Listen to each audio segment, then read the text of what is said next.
this module, we're looking at um, the physical chemical limits of life. So we really want to understand three things by the end of this part of the course. You should be able to explain how temperature affects macromolecules and their stability. So you can only explain that if you understand it, right? Analyze why proteins are the primary temperature sensitive targets. So this we're going to look at and analyze that. And relate thermal adaptation to enzyme structure and function. Again, we're going to analyze that by just understanding the underlying issues. So part A, we're looking at the thermal stress and molecular damage. So if we're looking specifically at uh, extremophiles that have to do with temperature, this directly influences molecular motion. So what we're talking about here is I wish I had something to should have had something to show you with. If you have something like a DNA strand or a protein peptide, there's molecular motion as that peptide twists, right? So you have amino acid, amino acid, amino acids. So when they twist like that, that's molecular motion. And temperature affects the amount of flexibility there is in the way these molecules can rotate around their bonds. So that's why as temperature increases, kinetic energy increases, and that destabilizes these non-covalent interactions that maintain biological structure. So you can go back to your first year notes that show you proteins and especially even the advanced biochem, where you learned about proteins and the actual forces that stabilize a peptide around the amino acid bonds and all that. So the first thing we have to look at is protein degradation or denaturation. Proteins rely on hydrogen bonds, ionic interactions, and hydrophobic effects. These are the kind of interactions and bond forces that hold proteins together.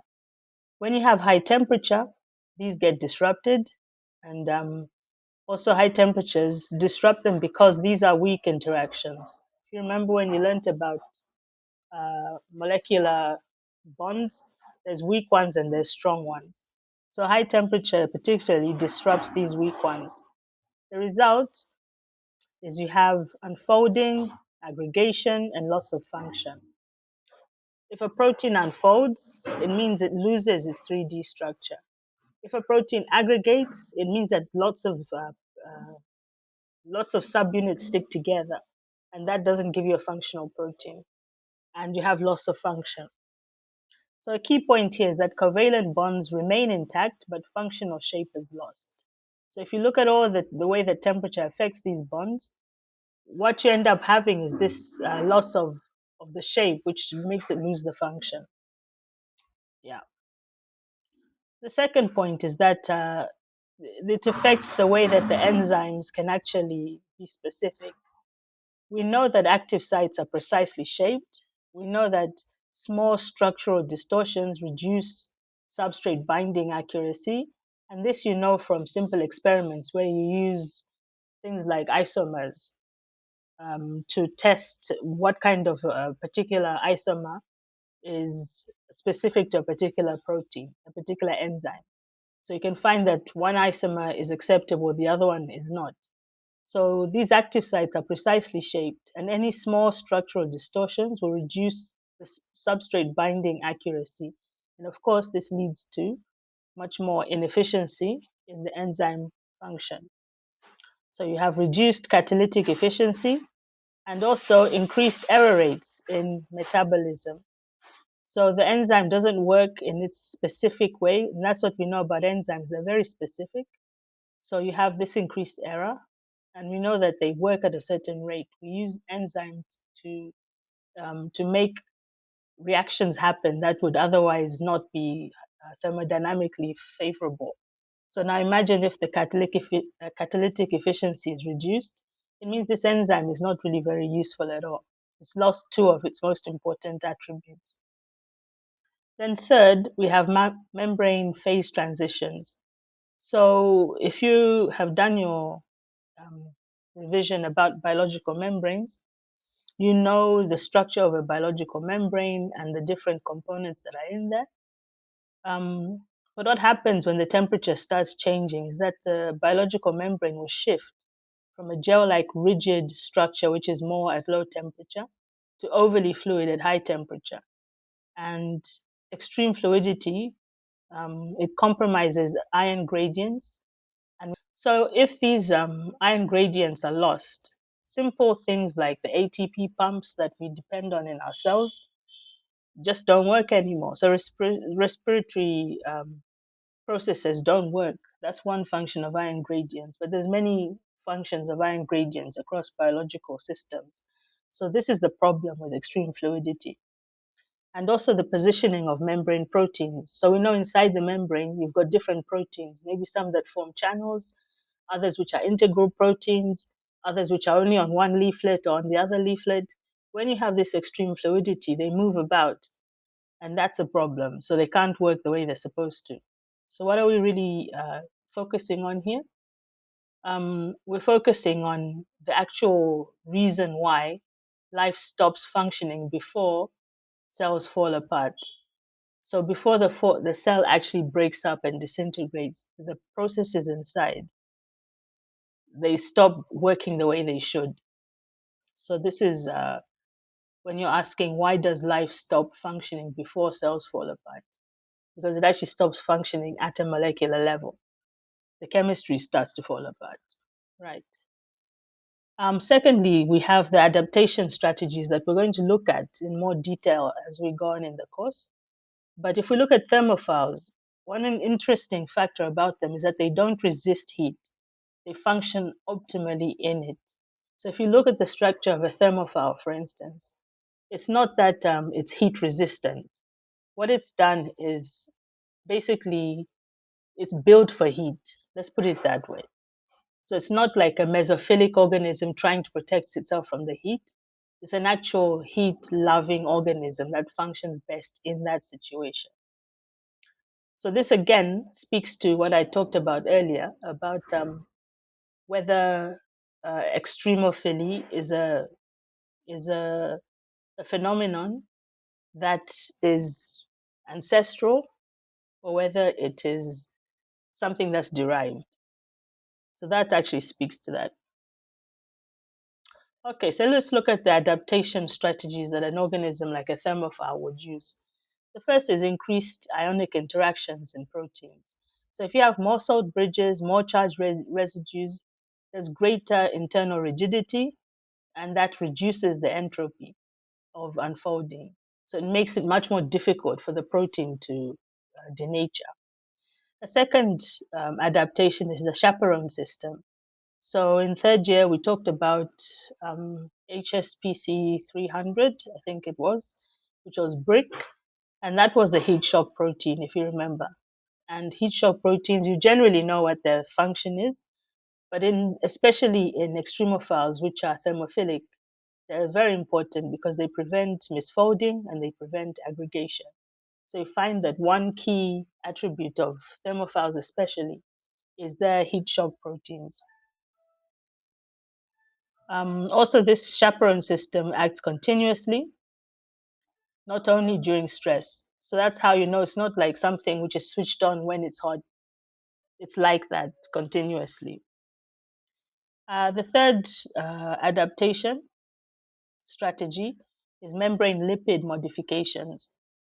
So if you're having these problems that we've already outlined in the membrane, what are the kind of things you could do to counter those problems? Well, one, you could have a higher proportion of saturated fatty acids, and two, you can have ether linked lipids. And that's what we talked about before, that they're found in archaea a lot.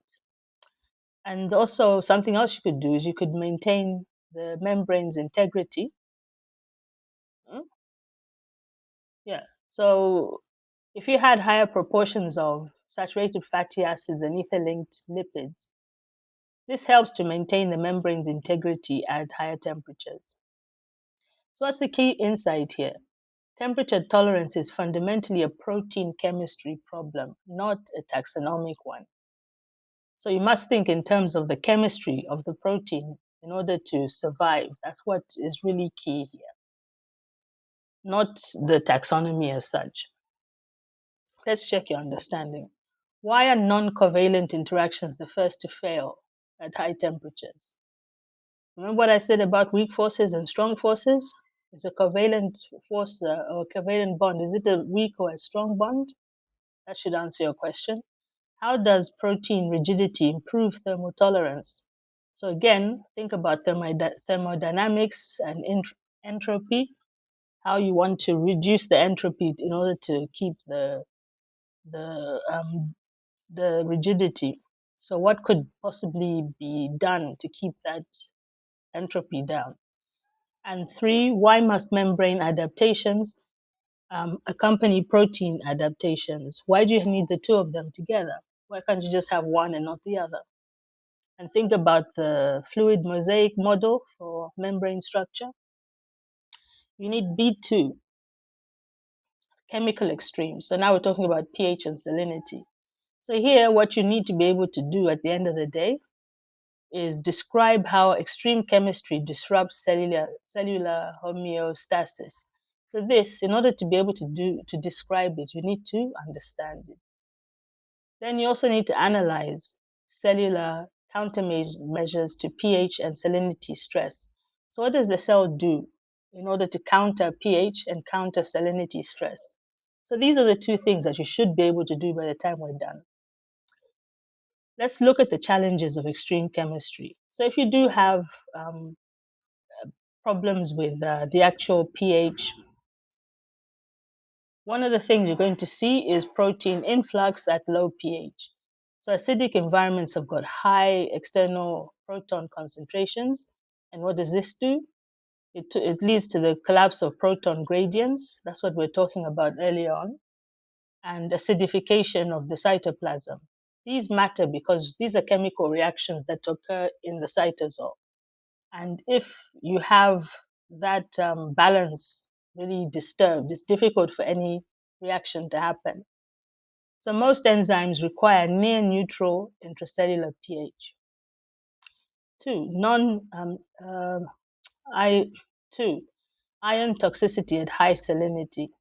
So excess sodium ions and chloride ions interfere with two things: protein folding and electrostatic interactions. So can you see again, we're meeting another type of bond here. So you really need to revise the bonds, the fundamental bonds that keep molecules together. So here we see a direct interference by sodium ions and chloride ions. They distort the protein folding and they stop the electrostatic interactions from happening correctly. And then the osmotic pressure causes water loss, and this ends in plasmolysis. So these are the problems that organisms that live in environments with high salinity have to deal with. And the key idea here is extreme chemistry attacks bioenergetics and protein stability simultaneously. So when we're looking at a situation that is to do with extreme chemistry, we're actually asking about bioenergetics and protein stability at the same time. These are the problems that those organisms have to overcome. So you find that their adaptations and the way that they have survived have to do with this. Okay. Let's look at cellular countermeasures that extremophiles may have. So we're looking at proton pumps, compatible solutes, and specialized transporters. These are three measures that organisms put in place in order to combat the things we've just described. Proton pumps, they actively export protons and they maintain the cytoplasmic pH, and they are energetically expensive but essential. Meaning, if you're an organism and your currency is ATP, it takes a lot of ATP to keep these proton pumps running. So you spend a lot of your ATP on the proton pumps, maintaining the cytoplasmic pH. So you as a mesophil won't be spending your ATP doing this, but extremophiles will.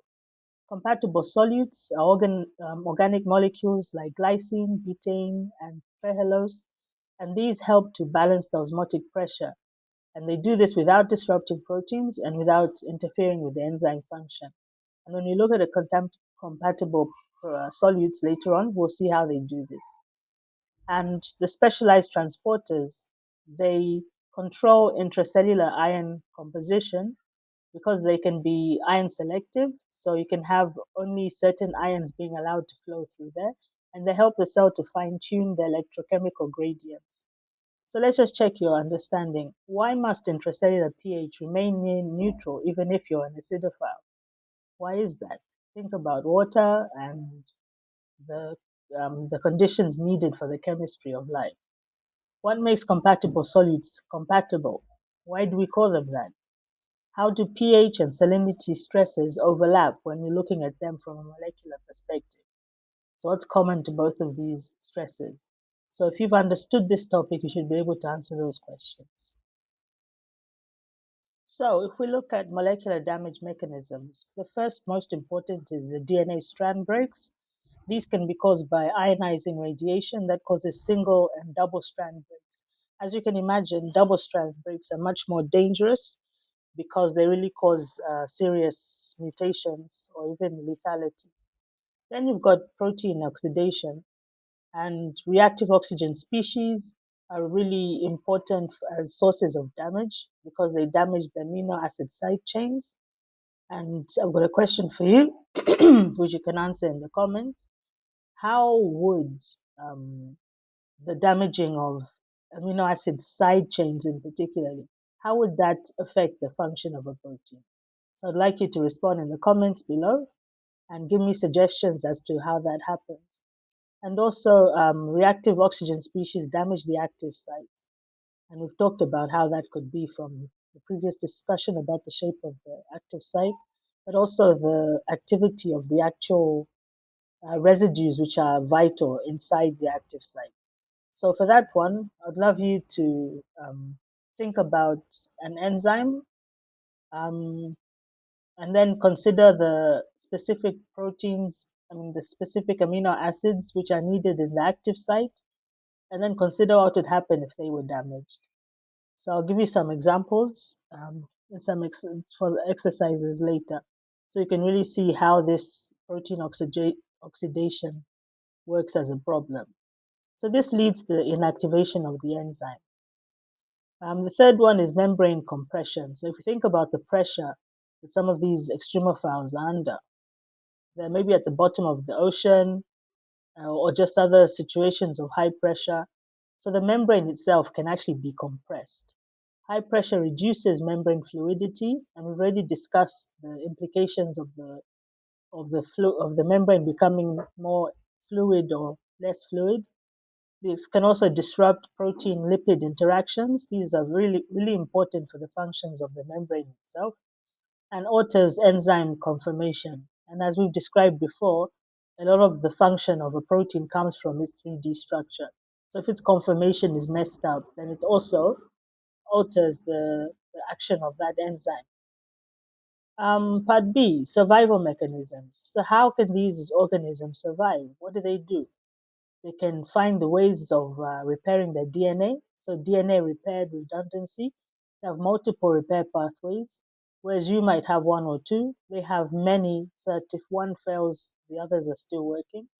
They also have genome redundancy, meaning that you have multiple copies of certain genes, so that if you have mutation, there's always a backup. And we'll look at that in more detail later on. And rapid and accurate repair systems. The DNA repair systems of some of these organisms is absolutely mind blowing. How quickly they can reconstitute the entire genome when it's actually in fragments. It's amazing to see. Then you've got dormancy and sporulation. So they can use this as a way also, completely shutting down the metabolic systems, metabolic activity, and this can protect the micromolecule. They can shut down their metabolic activity. This dormancy and sporulation protects the micromolecules. It also allows survival over long geological timescales. I think extremophiles are good at playing the long game. Whereas with a lot of bacteria, you see that their doubling time is very short, so meaning that they reproduce very fast. There are other organisms which take much longer time to double, and that's an actual mechanism they use in order to survive. And protective pigments, you see this a lot in the cyanobacteria, that they have these pigments that absorb or dissipate radiation, reduce oxidative damage, and they have protective pigments which you see are able to absorb and dissipate radiation. They're able to reduce oxidative damage, and these are common in radiation tolerant organisms. So let's check your understanding. Why are double-stranded DNA breaks particularly dangerous? Why do we say that they're more dangerous than single breaks in the DNA? How does pressure indirectly affect enzyme function? Why is dormancy considered an adaptation, not a failure?